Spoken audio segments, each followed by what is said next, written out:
warahmatullahi wabarakatuh. Omulabi waffe owa Salam TV omulungi tukwebaza okuba nti no okyali naffe olunaku lw'olwaleero.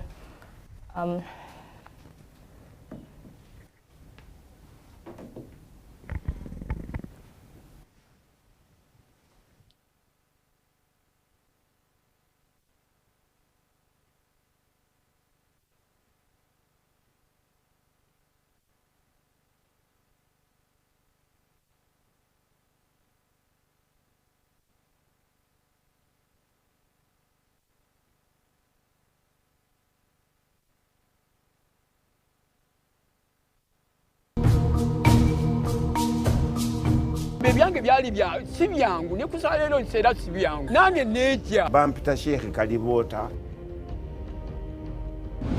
Buli omu alina kyakoledde eggwanga lino kye twali tusaala wano okuva edda nedda Jumana ki na Zuhuri mwebale bannange kujjako ne mujjawo nutuuka wano ennaku zino babatikkira buli mwaka buli tambaala najja.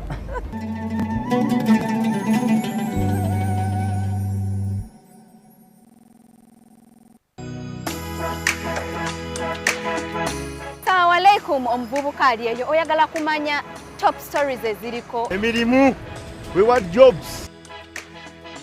ebiva mu masomero, oyagala kumanya edutainment or entertainment that is going on. You're a prophet, our beloved. Truly you are most just and kind. Oyagala okumanya fashion y'Omubuyisiramu, otwegatangako buli lwa Sunday wamu ne munnange Ibrahmatic baagala aliwo tugenda batukuwa emiramwa egy'enjawulo egiriko buli kimu ekiriko ku mulembe, engatto, amasaawa, engoye, laptop, buli kimu wano ku muvubuka.com. nange naawe nga tulaba tuyiga nga tunyumirwa.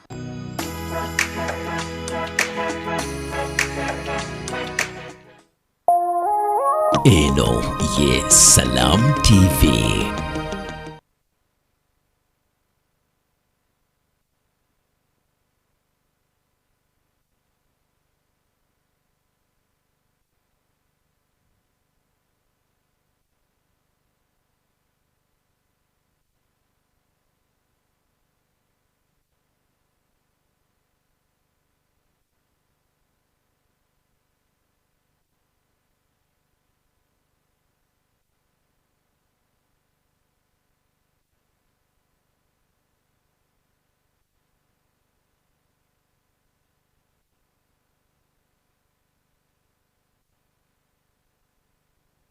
Alright, assalamu alaikum wa rahmatullahi wa barakatuh, and welcome to today's episode of the Islam and Finance Show.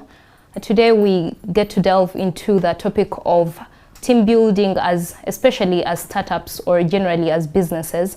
And joining us is Mr. Mtebi Alawi, as the CEO of Eurosat Group of Companies, and he's an expert in entrepreneurship and organizational development, particularly in startups, and today we get to hear his insights on fostering effective teams in the startup ecosystem. This show is brought to you by Hijaz Finance, an Islamic financial institution that promotes Islamic finance around savings, credit, and investment. Come join us. You can check us out on the different social media platforms like X or Facebook or Instagram and get all the updates you need about Islamic finance and Hijaz Finance. And you can also visit our website on www.hijazfinance.com to read more about what goes around in Hijaz Finance. You can open up an account using your mobile phone just by downloading the app on either your Google Play Store or your Apple Store and get your Hijaz Finance app.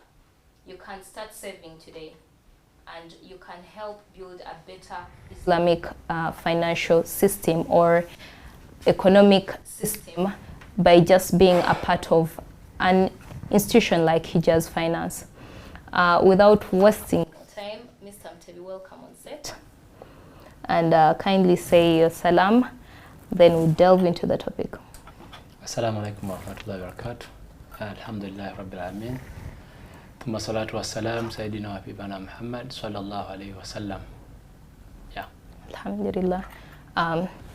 All right, kindly give us a preview of what is team building, especially for startups. The question is so direct. Yeah. But I mean, like the topic itself, or the theme of this discussion is what kind of team do you need to, or do you need for your startup? Yes. First of all, we need to know, it's a little bit confusing.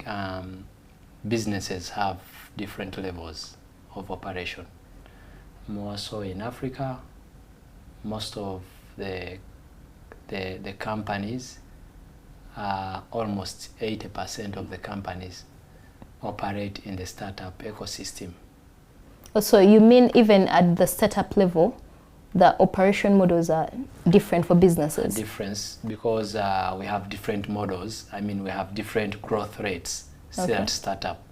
But what we mean by a startup is a business that is really still struggling to create its impact within the economy it operates.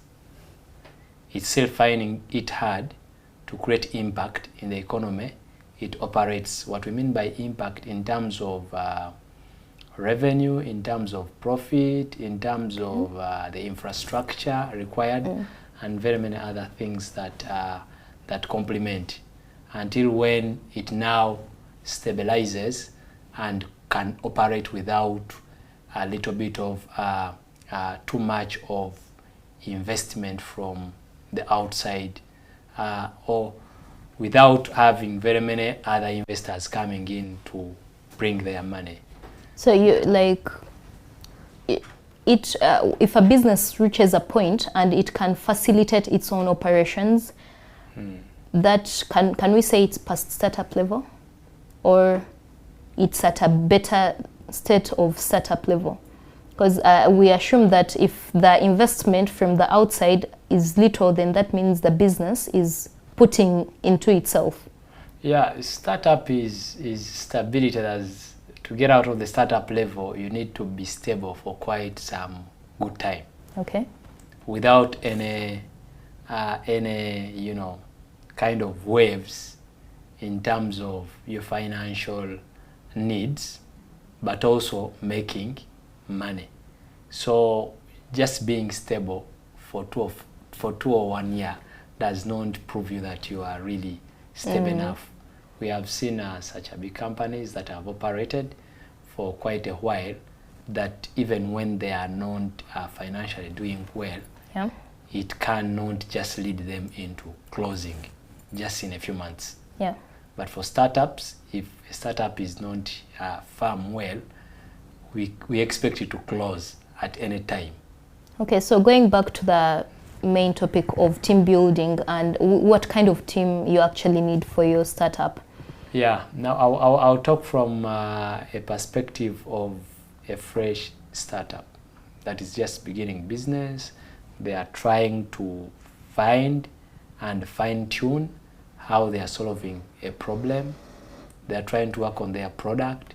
They already have an idea that is not yet acted upon, right?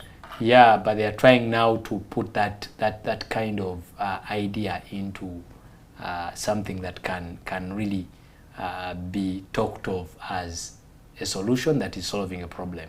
Okay. And I see it in a way that this is the most critical time of a business, because it has a lot of risk that is being taken in terms of, the human beings that put themselves to come up with something. We thought that money is the main issue. If there is money, everything can be done. Money may not be the main thing.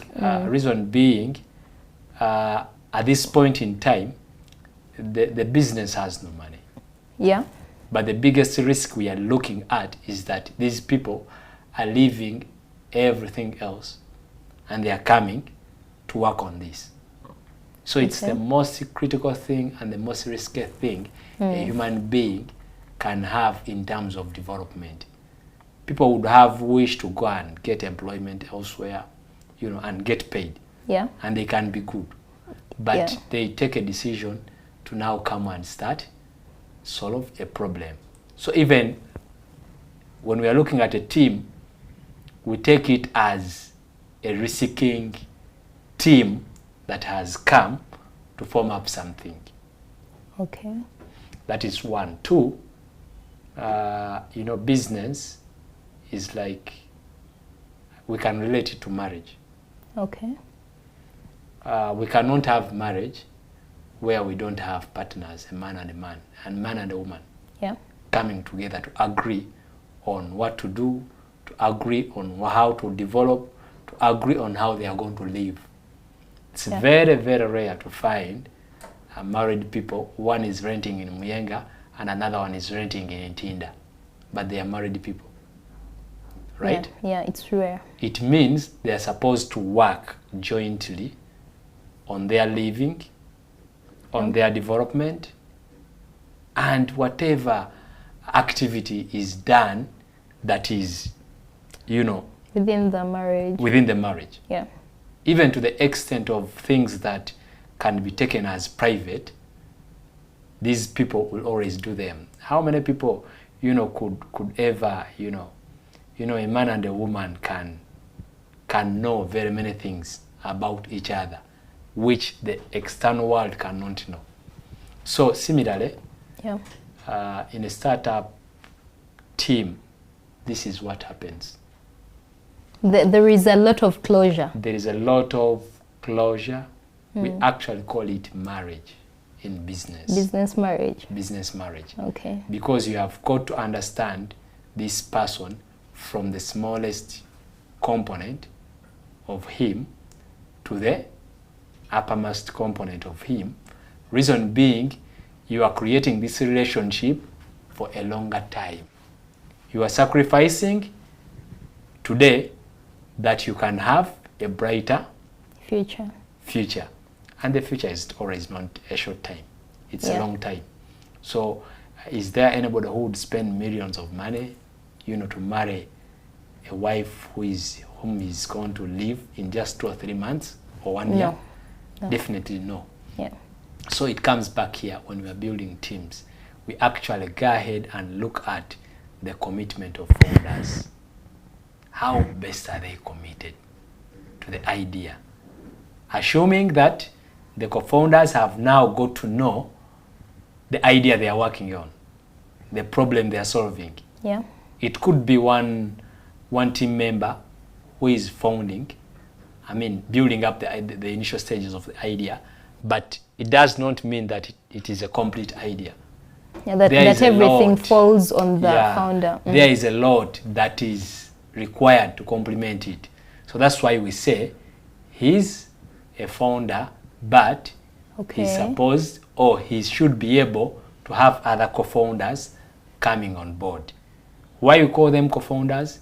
Because they are also going to put a brick on the foundation of this. Why is it you've talked about a bit of the importance of really minding about the kind of team you're bringing together, and I would just love you to expound on a few, particular reasons as to why it's very important that the founder really looks at the idea of team building. You've talked about it being one of the most crucial things any business founder or any entrepreneur is supposed to consider. What more could be the reason or just to expound on the bit of being crucial, what could be, thought about in terms of why the team is important?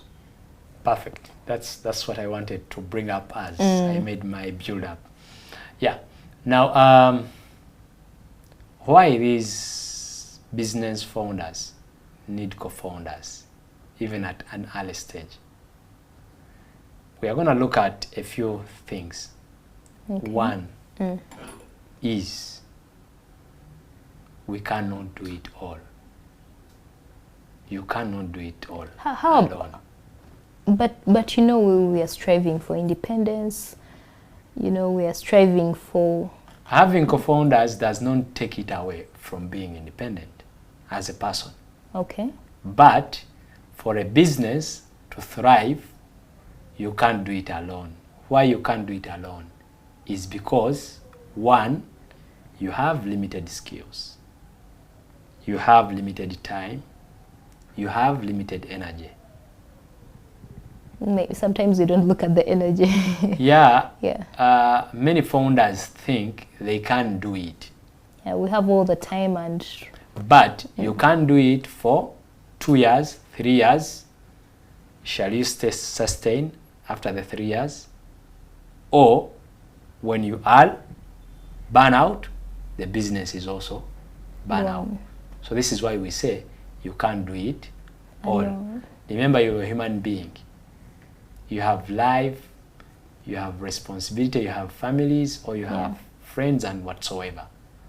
So this is the time where you need to work on your idea, but again, not leaving other components of life behind, because everything comes with its effects. Okay. If you work so hard and gain, there are other effects that can come along that are not going to make you happy, even when your business has what? Oh, even after the succeeding of the so we, as entrepreneurs, modern entrepreneurs, we need to take this as something important for us to know that much as we are there for these businesses, but there is another part of life we live. So having that in mind means I need co-founders to uphold me up. Where I get weak, they uphold me up. I talked of 3 factors. One is time. Yeah. The time we have as a resource is limited. For a business to make its impact as fast as possible, everything should be done at the right time. And first you mean 7-10 years? Yeah, it can be even 2 years or 3 years. It depends. Okay. It depends. I mean, I don't know, but every business has its own journey, kind of pace. But what we look at is that whatever pace it has been, can it be able to sustain for some time? We have seen very many big companies sustaining. They tell you that company is 100 years, that company is 60 years, companies celebrating 10 years, 60 and many 100 years. Yeah. Yeah. What does it take? It takes doing the small things every day to achieve the sustainability. So the small things are not done by one person. They are done with support of others. This is why we need a team. By the way, what do we call a team? Okay. A team is a group set up on specific objectives to be achieved. Okay. To agree and disagree at certain moments, so long as they are focused to achieve a given objective. So this team we are talking about is a group of people that have actually selected themselves. They've bought into the idea. Yeah, they select themselves and say, oh, I think we can work together. I think you have this skill. I think you have this and this and this. Yeah. Can we work together? Can we add up this? Nobody has brought them together. We've seen in the movies where we see they collect an IT personnel, they get maybe an accountant, and I don't know if... Now that's the next aspect. Why we need other team members is the complementary skills.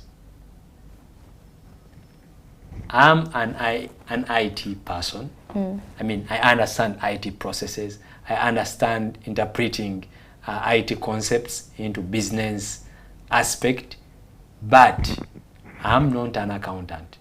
Yeah. We need someone on board to look into our figures, to look into the regulatory regulatory demands of the taxes, to look into our financial health. Are we really gonna survive for the next 6 months, or we are spending recklessly on things that do not matter? For me to use my expertise to push this business, I need somebody who would be dedicated to put their mind onto concentrating on the financials. Yeah. Much as I could be looking at them, but they do the preparation work. Some entrepreneurs tend to say, for me, I know everything. I know how to interpret those reports. As the CEO, you have to... Yeah, as the CEO, you need to know how to pivot around by looking at the figures. But you are not ready to prepare them. Yeah. There are people who are supposed to prepare them. So these are just reports that are brought to you, but it does not qualify you that you should be able to do that. To sit in the place. Yeah. So we need people who work on these issues on a day-to-day basis. So that's why we need people with other skills. And mind you, most of these skills, we just get them over time, or we get them from academic institutions. But they should be professional skills that somebody has even got qualifications to work on them. Meaning, people should be competent enough to perform these activities in a team.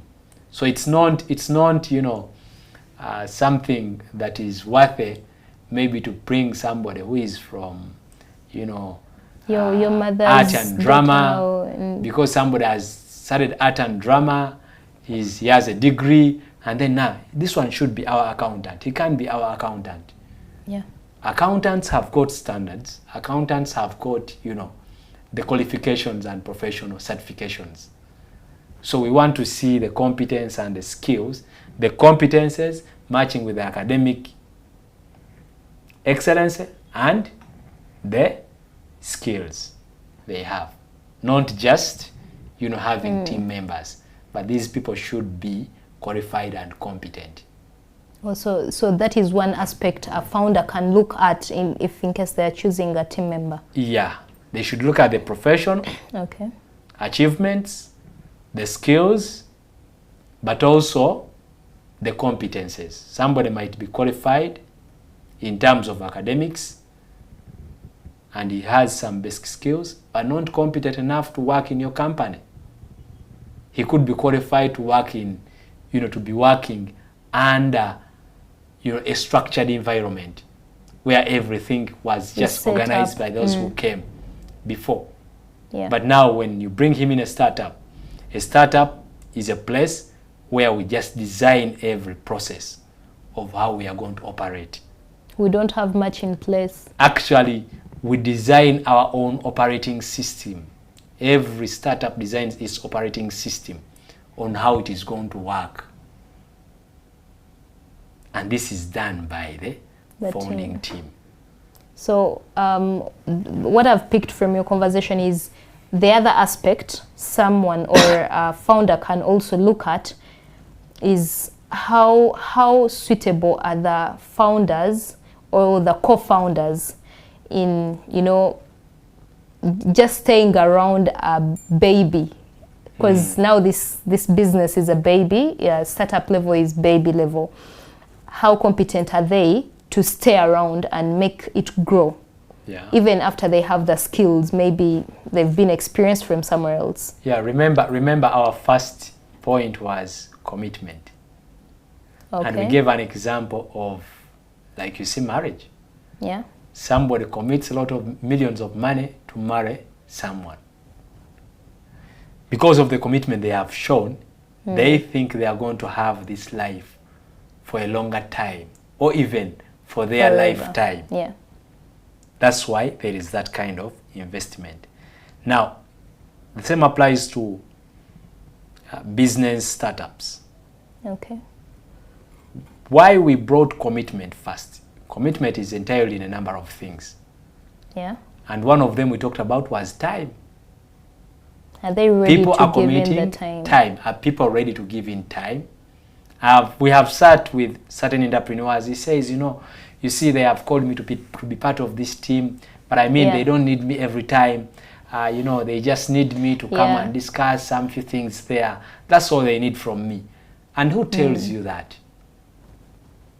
What type of business is that? Is just going to be run by just, you know, coming and, you know, having interactions, you sharing ideas, and then everything is done. No, this commitment is time, energy, brains, putting up things every day, whether it's a weekend, whether it's night, whether it's day, you put up anything. And if you have a co-founder that really does not work within that kind of structure, then I doubt whether you'll be successful with such a startup. Okay. Yeah. All right. Thank you for all our viewers who are with us on Salam TV. We've seen 3 kinds of things a founder can look out for. We've talked about time, we've talked about commitment, and the skill set of these founders. So what are some of the founding principles beyond the time? Now we've realized someone is committed, someone has the skills we need. What else are we supposed to put in place to ensure that the team we are building is the actual team that we need? Yeah, now we come back to the environment. As founders, for us to build a team around us, what type of environment we create matters a lot. If, you know, as a co-founder, if you are really, you know, a tough guy, or who is, you know, not tolerant, not who flexible is not enough, flexible, who is not exemplary, it's gonna be hard for you to have people around you to team up with you. So do we also expect a co-founder to have a certain level of excellence in the soft skills? That will be the first. The first thing as a founder is to work on yourself, to attract talent. You create an environment around you to attract talent. This talent is what comes as maybe your future employees, your future co-founders. We have seen some people started as workers in a certain startup, but ultimately because of their competence and the environment, the favorable environment around, they finally become co-founders within companies, and these companies can grow. Why do they? The reason is the environment by the founder. If a founder is such a guy who is not, you know, friendly, who does not, you know, take others to be important, it's gonna be hard for people to come and team up with them. Everybody will team up with him, and then they will go away. Beyond the environment, also the remuneration kind of structure is very, very important to be defined at the beginning. Yes. Just right at the beginning, we are now talking remuneration. Yes. Okay. People need to know what are they going to get out of this. Remuneration may not be cash. Yeah. It might not be something in liquid or immediate, but it can be something that could come afterwards. But it should be defined. Remember, as we are setting up startups, we always have, say, we have around 3 co-founders. We have agreed we are going to be doing this, and this is the biggest mistake in the Ugandan context. Okay. Many of the SMEs are just excited to start business. Yeah, the moment they look at an idea, they say, wow, this idea can work out. I mean, I know this connection, this person can help us. You know, we can pivot around this and this and this. Wow, we are going to make money. So that excitement, the first thing people do is to go and, you know, register a company at URSB. That's the first thing they do. Yeah, we've been Now, told that's where you're supposed to be going first. And the poorest habit is that now they fall on to the so-called, the wannabe consultants who say, for us, we know it all. We can register for your company. We can do this and this and this. And they are not guided. What we encourage entrepreneurs before even you register your company at URSB, you need to first have what we call a founder's agreement.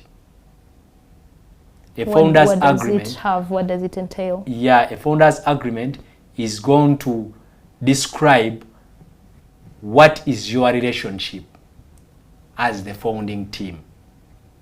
Okay. When, at what level are you going to incorporate this company or register this company? When this company is registered, how much equity is each of you going to own from this company? Oh, we can have 10 shares, you can have 30 shares. What are you going to be doing as co-founders? Are you going to be running the company 24/7? Or there are some who will just be committed to bring money that would be other workers that are going to be working on a business. So all those kind of discussions come within the founders agreement. And that's the table we are at when building a team. Exactly. Because at URSB, they don't give you such a, a structured kind of, what they will tell you, who are the shareholders, who are the directors. Yeah. Period.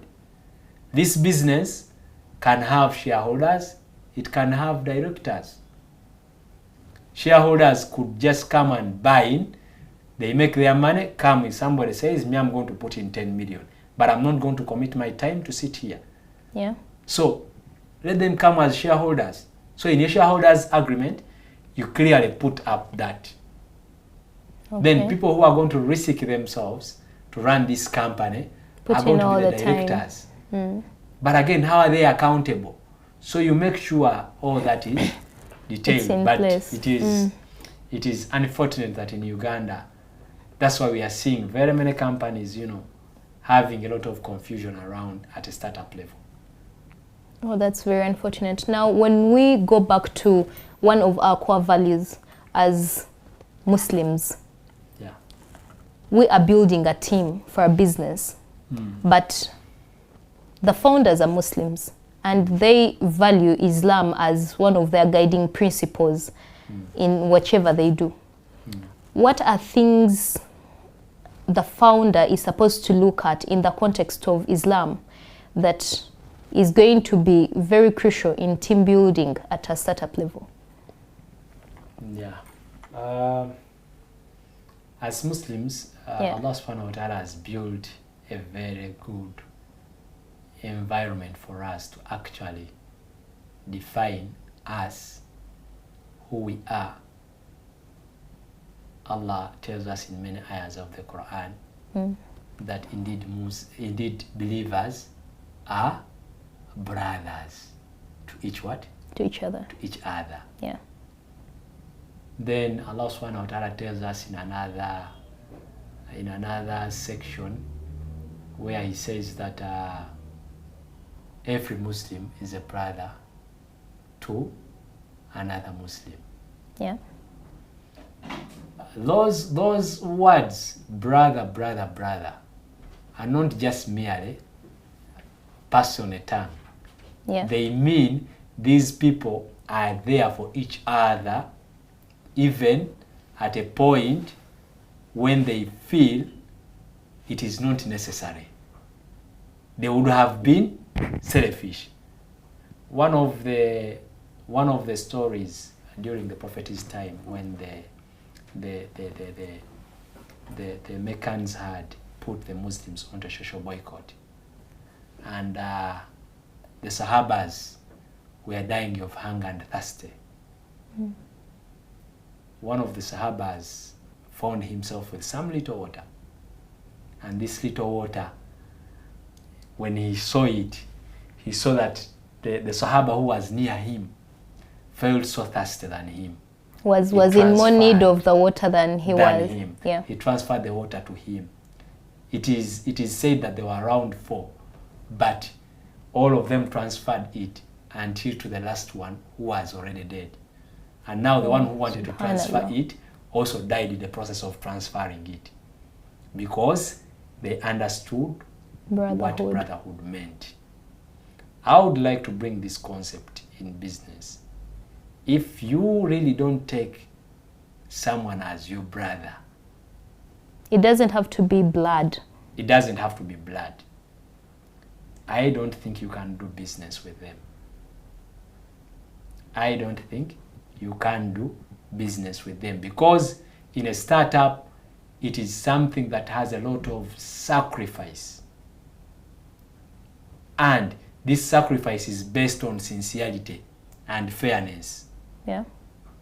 I don't believe it's good for me to sacrifice and yet the other partner is not sacrificing. And I think there is going to be fairness. I feel if I'm sacrificing, then even he should also be sacrificing, even feeling that he should be sacrificing more than how I sacrifice. Okay. So in a nutshell, I want to bring this to attention that as Muslims, fairness is key, sincerity, because we are not doing business for ourselves only, but we are accountable in front of Allah subhanahu wa ta'ala. Every aspect of business we are doing, every activity we are doing, Allah is going to account us for it. Even before me as a co-founder accounting you, already Allah subhanahu wa ta'ala is accounting. I mean, He wants to know how you have been doing it. So if you cheat your friend, if you know you dodge some activities and your friend is doing it, you are going to be accountable for it. And that's what makes it difficult to partner in business, more so in Islam, because it is built on a principle of fairness and sincerity. We shall have those in details, inshallah, the next time if we are to meet. There is a lot to discuss in that kind of perspective. Alhamdulillah, inshallah, if you allow us the time and if Allah accepts that we can have this conversation further, our viewers, we are very glad and we hope that you've picked a leaf or two. We've seen that some of the very key things you should consider if in case you're looking at designing or building a team are starting with the founders or the co-founders. What exactly these people, going to gain out of the business? What are the skills they're having? What are the soft skills? What is their relationship with Allah? And everything, when you look at it in depth, you can then choose someone to work with, because at the end of the day, we are doing this for the long run. The speaker or the guest called it a business marriage. We are in this for a longer time, and it deserves to have people that you can work with.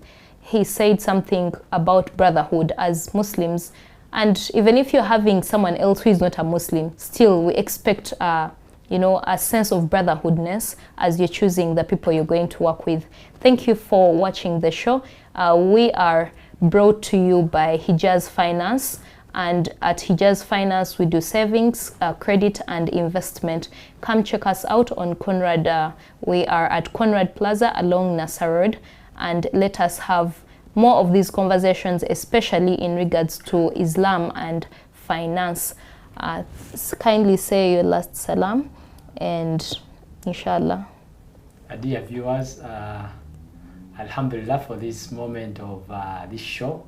I will really thank Allah subhanahu wa ta'ala for giving us this opportunity, but also we appreciate you for following. We are now having these English versions for our show, and we think we shall get feedback from you as we try to bring these kind of topics to you. We think you are enjoying them and you are learning something. Thank you so much. Assalamu alaikum wa rahmatullahi wa barakatuh. Eno ye Salam TV.